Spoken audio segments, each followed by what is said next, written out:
Listen again next Sunday at this same time for Robert Trout and the latest news. Enjoy Tallulah's Big Show with Jimmy Durante today on NBC.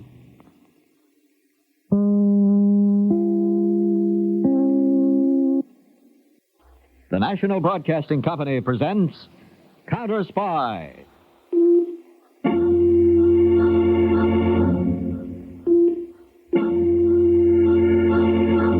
Washington calling David Harding, Counterspy.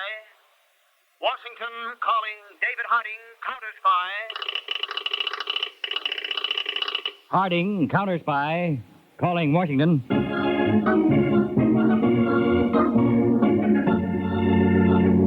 United States Counterspy, especially appointed to investigate and combat the enemies of our country, both at home and abroad.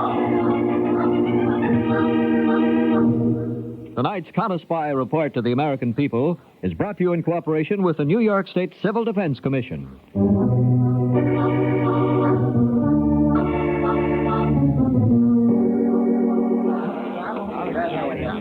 Ladies and gentlemen, welcome to Baltimore and to the national headquarters of Super America Incorporated.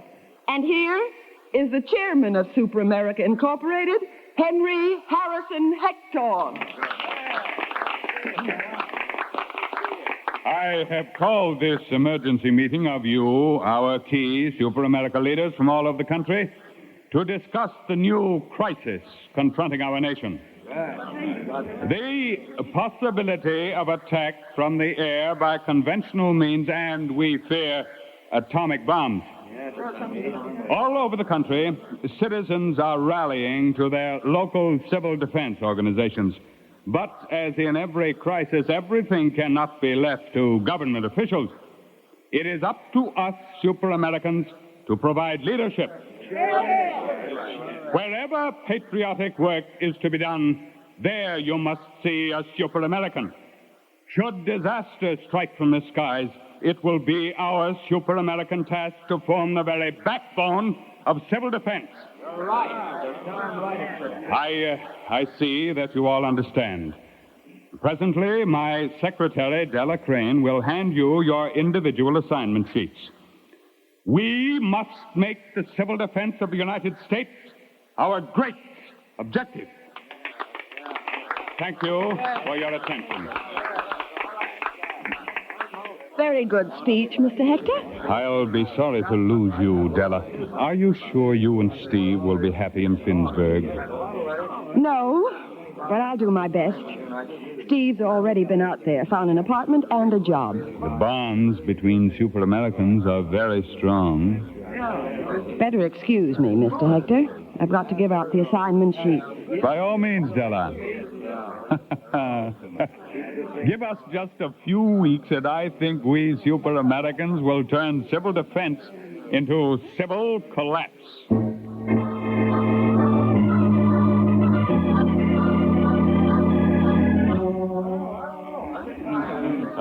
Let's continue, shall we, ladies and gentlemen? As you know, my name is Blair. I'm the zone director. I'm very happy to see so many new volunteers here tonight. During this week, I expect to make the final assignments. Aircraft spotters, communications helpers, medical aid helpers, and so on. I feel that by the end... Mr. Blair, may I ask a question? Why, certainly, Mr. Crane. Well, do I understand you correctly that assignments haven't all been made yet? Well, that's right, Mr. Crane. Most of the time so far has been spent in planning. Does that cover your question? Well, yes, I guess so. For now, anyway. As I was saying, ladies and gentlemen, most of the time has been spent in planning, from the top down.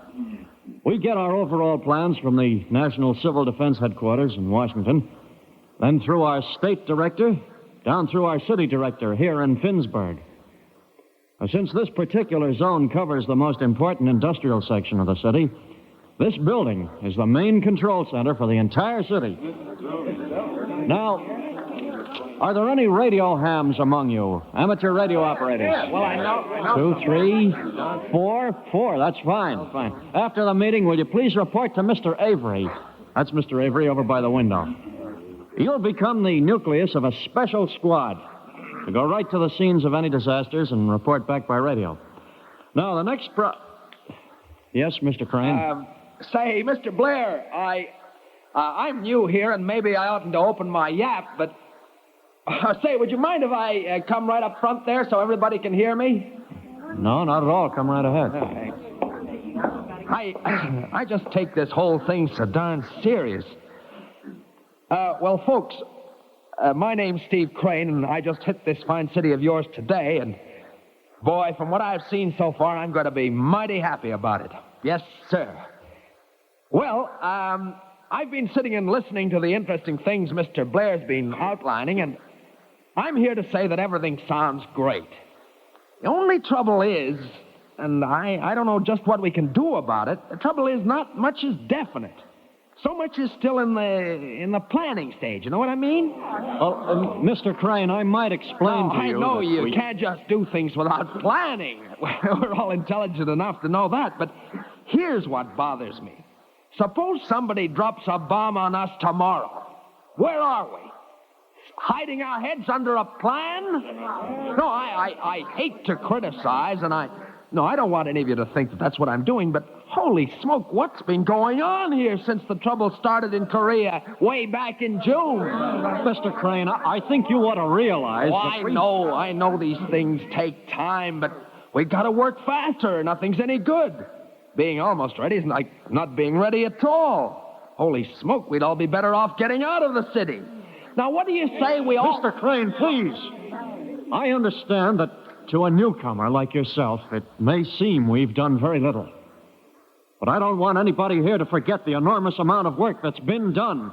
Why... Sure, Mr. Blair, I'm right behind you. And like I said, I don't want to talk out of turn, but I don't want anybody to kid themselves. How much time do you think we've got? We've got to... Ladies and gentlemen, please. We don't do something... Please, let's have some order and discipline here. Ladies and gentlemen, please.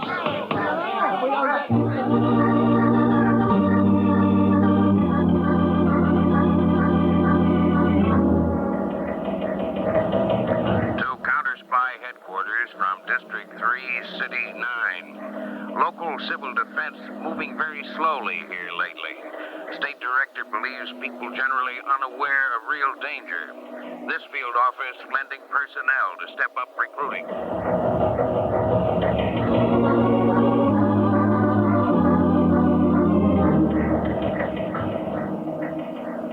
To Counterspy headquarters from District 19, City 3. Civil defense here at virtual standstill.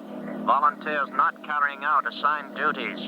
This field office consulting with director. Will advise.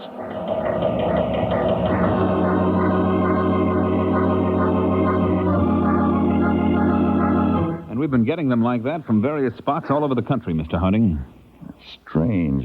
Sort of a sudden paralysis. The National Director of Civil Defense thinks that people just don't realize the danger. I wonder. Well, people are all talking about the danger of war, of a sudden atomic attack. 2 days ago, I was in Ohio. It's a live subject there. Same in New York, on the West Coast, everywhere. Tremendous interest. All of a sudden, according to these reports, it dies out. You're right back at the beginning, Chief. People just don't realize... Peters, I'm not one of those who blames the people every time something goes wrong. Not until I'm sure nothing else is wrong.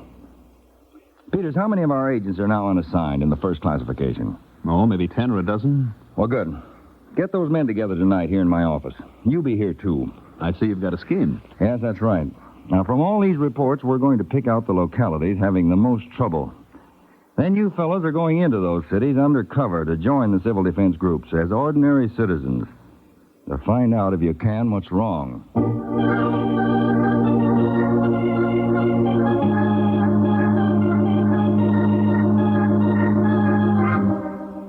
And frankly, I must admit, ladies and gentlemen, I've had to turn in a disappointing report to City Defense Headquarters. Not about you who are here, but about those who have been dropping out. And so tonight, I've got to ask you to get in touch with everyone you know. Find out why they seem so uninterested in what we're doing here. And Mr. Blair! Yes, Mr. Crane? I can tell you right now what's eating everybody. I mean, those who aren't here. Oh, can you?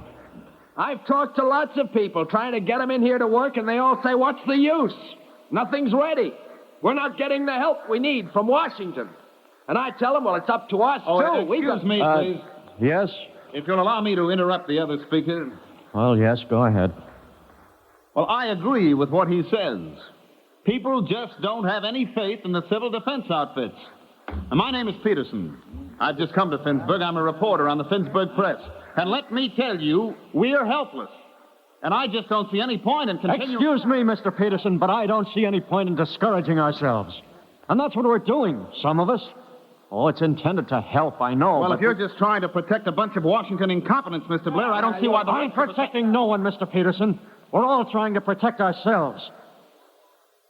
All right, that's all for tonight. I'll see you all and more, I hope, on Friday. Say, Peterson. Peterson. Yeah? My name's Steve Crane. I'm the guy you cut in on. Oh, well, I hope you weren't sore, huh? Oh, no, on the contrary. Glad to see somebody else here with the nerve to talk up. Say, are you busy the rest of the evening? No. You and me seem to agree on a lot of things. Why don't you come on home with me for a drink and see what else we agree on?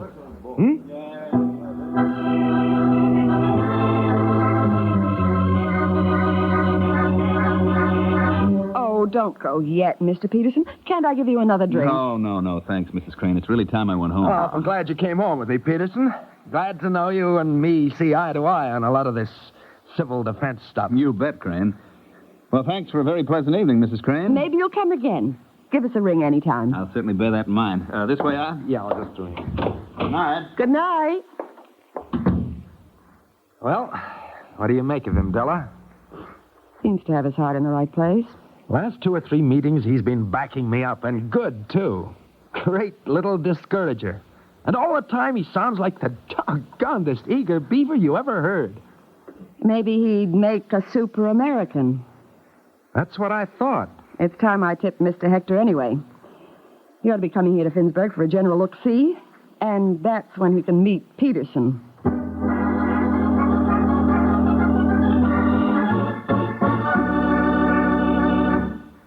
You are listening to the case of the double-crossing defender on Counterspy. Today, over most NBC stations, Cary Grant and Betsy Drake star in the premiere of a delightful newcomer to your NBC Sunday lineup, Mr. and Mrs. Blandings. It's top listening for the entire family, with Mr. and Mrs. Blandings in their troublesome dream house.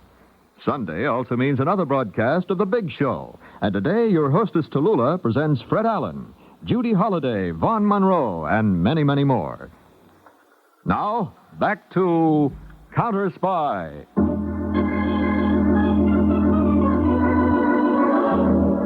From Peters, assignment Finnsburg to David Harding, Washington. Chief cause of civil defense difficulty here, one Steve Crane, member of apparently patriotic group called Super America Incorporated.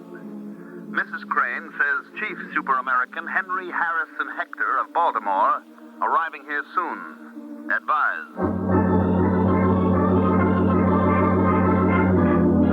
Harding to Peters. Spot check of 11 civil defense groups shows similar activity by persons belonging to Super America Incorporated and flying to Finnsburg.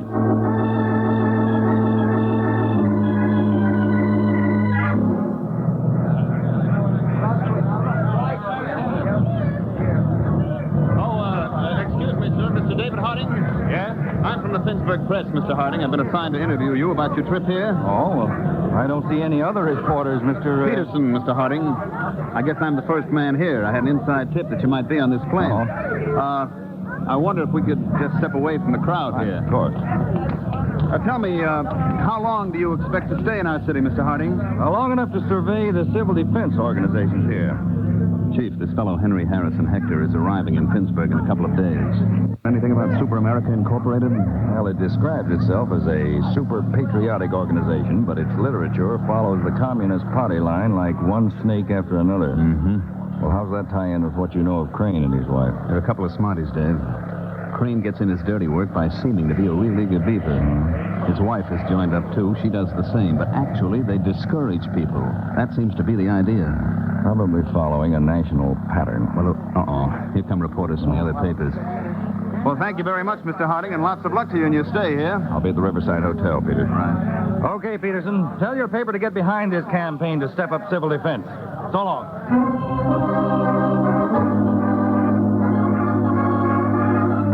And here, Mr. Hector, here's a layout of the Civil Defense Control Center. Very complete. Steve's work? He's good at that sort of thing. He's down there tonight doing extra volunteer work, if you know what I mean. These are the main phone lines? The trunks run into the basement here. Main water valve there.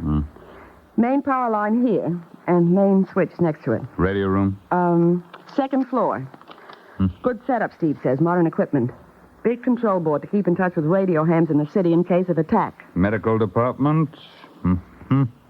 Aircraft spotting room? Third floor. Phone communications with 100 observation posts in a big ring outside the city. And, here. Director's office. This man, Blair. We have a file on him and also his staff. Good. Liaison with police and fire departments, public health authorities, welfare and public information. Transportation here. Big garage, trucks, and so on. A depressingly efficient setup, Dillon. Sure. But what good is it? Unless the civil defense people themselves are really pepped up. And they're not. Your plan has been working beautifully. And so I've heard from many other cities. It's lucky because actually these defense setups are good. If we can only keep the people so discouraged they don't use them to the fullest advantage. That's where I thought this man Peterson might come in. We can always use new recruits. Have you checked on him? No, I haven't had the time. I hoped you might from Baltimore. He's an unknown, Della. I think we better... Would that be... I hope so. Put away that map, Yeah. Good evening, Mrs. Crane. I'm afraid I'm a few minutes late. Hello. Come on in. Thank you. This is Harry Peterson, and this is Mr. Henry Harrison Hector, National Chairman of Super America Incorporated. How do you do, sir? Sit down, Mr. Peterson, and let's have a long, honest talk, shall we?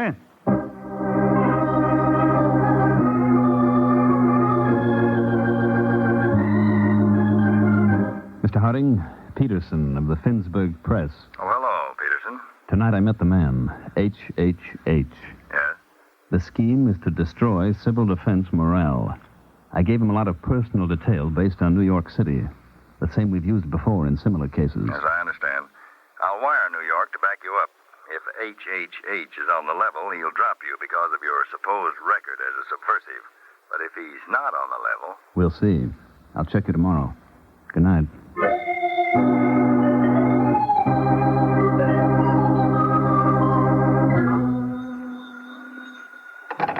Hello? Chief, Peters. HHH lost no time checking on me. It was 3 nights ago that I first met him. Tonight I had a call to meet him at the Crane's apartment. Then he wants you in spite of your fake subversive record. He may be our man. Right. Well, I understand there's to be a test alert very soon. I hope we can run this down before that.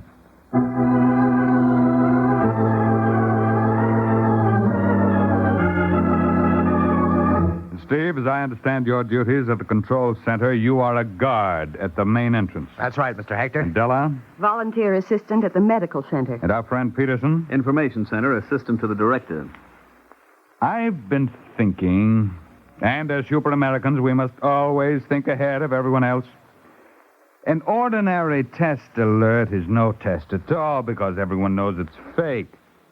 Now, what if we make this a real alert?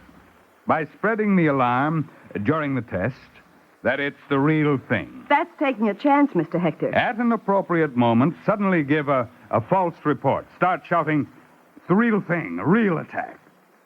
You understand? Brother. There'll be a panic. People injured and killed, Mr. Hector. Suppose it were the real thing. People would be killed, would they not? You can't make an omelet without breaking eggs. Very well. That's all.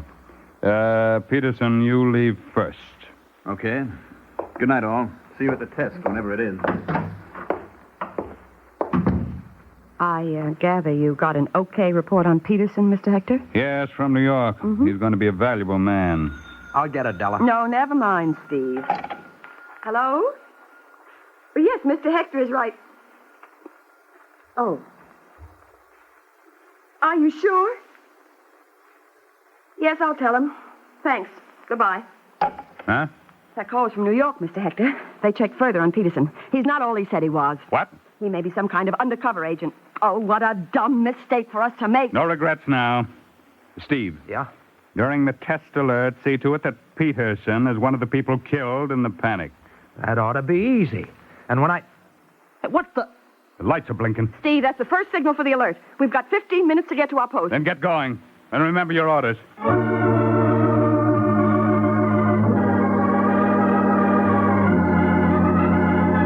Radio operators to your sectors in Disaster Area 4. Radio operators, Disaster Area 4. Medical Corps and ambulances to Medical Post 7 and 13. 7 and 13. Report to communications on arrival. Trucks for utilities repair.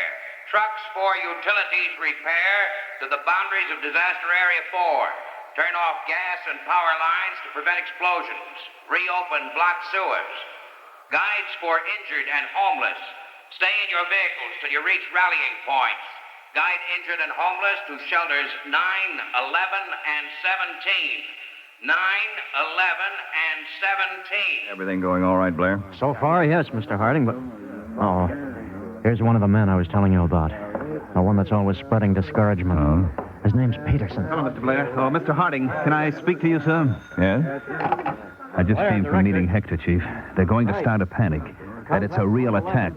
It's a real fifth column trick. I'll get 17. All right, I'll alert one of our squads outside. Hey, listen, everybody! This is no fake attack, it's real! That's Steve Crane following orders. The first bomb hit the suburbs. There's nothing left of him. There's nothing we can do. Save yourselves! The next bomb will hit the middle of the city! Save yourselves! No, wait, everybody.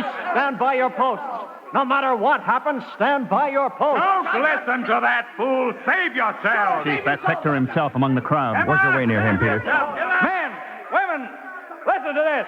This is Harding, United States Counterspy. Wait, listen to Mr. Harding. Now, don't be panicked by a rumor. This is the time to prove you're well-disciplined. Don't let anyone leave this room or the building. All right, back to your post. Now, Mr. Blair, check your outpost. Right. Zone director to all spotters. Have any real bombs been dropped? Any real bombs? Not one, Mr. Harding. You see, it was a rumor, a deliberate rumor by fifth columnists trying to start a panic.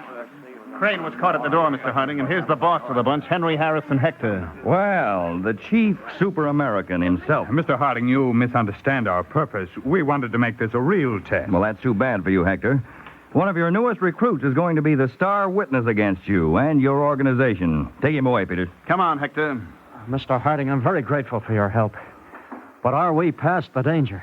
Well, as long as there's danger of war, Blair, there's the danger of fifth column. And the best protection against them is vigilance and courage. You've done it here. I know every American can do it.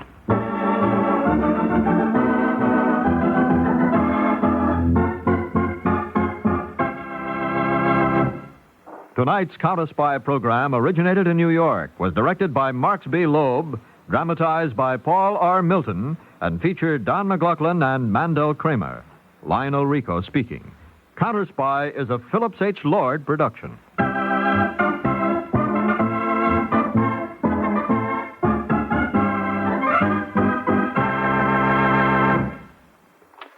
Three chimes mean good times on NBC. In a moment, Cary Grant and Betsy Drake star in the premiere of a delightful newcomer to your NBC Sunday lineup, Mr. and Mrs. Blandings. It's top listening for the entire family with Mr. and Mrs. Blandings and their troublesome dream house. Sunday also means another 1-hour production by Theater Guild on the Air. It's the delightful comedy The Fortune Hunter, starring Gene Crane and John Lund. This is NBC, the national broadcasting company.